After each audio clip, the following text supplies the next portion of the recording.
بسم اللہ الرحمن الرحیم۔ قرآن مجید وہ کتاب ہے جسے اللہ نے تمام انسانوں کے لیے ہدایت کا ذریعہ بنایا۔ یہ کتاب نہ صرف ایک عظیم معجزہ ہے بلکہ اس میں اللہ کی ہر بات مکمل اور حقیقت پر مبنی ہے۔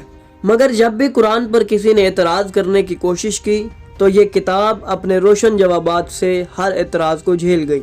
جو لوگ قرآن میں تضاد یا غلطی ڈھونڈنے کی کوشش کرتے ہیں ان کے دلوں میں شک ہوتا ہے، مگر قرآن میں کوئی شک یا غلطی نہیں ہے۔ اب جب بھی قرآن کے بارے میں کوئی سوال اٹھایا جاتا ہے اس کا صحیح جواب ہمیں اہل بیت علیہ السلام سے ہی ملتا ہے، کیونکہ یہی وہ ہستیاں ہیں جنہوں نے قرآن کو سمجھا اور اس پر عمل کیا۔ امام علی علیہ السلام خود فرماتے ہیں، اگر میں چاہوں تو بسم اللہ الرحمن الرحیم کی تفسیر اتنی کر دوں کہ اس کے لیے 70 اونٹ کا سامان ہو جائے۔ تو آئیے آج ہم ایک واقعے کے ذریعے آپ کو بتائیں گے کہ کس طرح قرآن کے بارے میں اٹھائے گئے سوالات کا جواب اہل بیت نے دیا اور قرآن میں موجود ہر اشکال کو کیسے حل کیا گیا۔ ناظرین، جب ہم کتب و احادیث کا مطالعہ کریں تو ہمیں ملتا ہے کہ ایک دن منصور دوانکی نے حضرت امام جعفر صادق علیہ السلام کو اذیت دی اور اس پر ایک بے دین شخص نے امام سے سوال کیا۔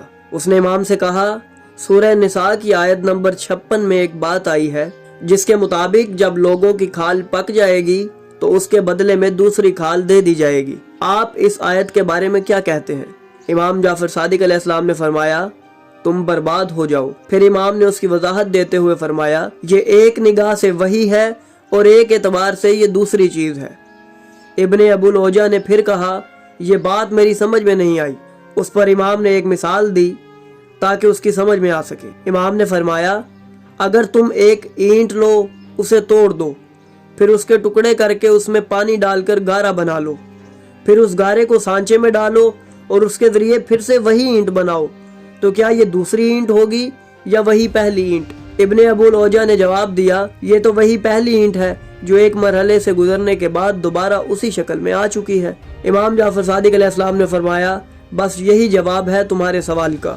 جیسے وہ اینٹ پہلی اینٹ ہی ہے ویسے ہی وہ کھال بھی پہلی کھال ہی ہوگی۔ یہ واقعہ ہمیں یہ سکھاتا ہے کہ قرآن میں کوئی تضاد یا غلطی نہیں ہے، اور اگر کسی آیت کو سمجھنے میں مشکل پیش آئے تو اس کا صحیح جواب اہل بیت ہی دے سکتے ہیں، کیونکہ وہی قرآن کی گہری سمجھ رکھتے ہیں۔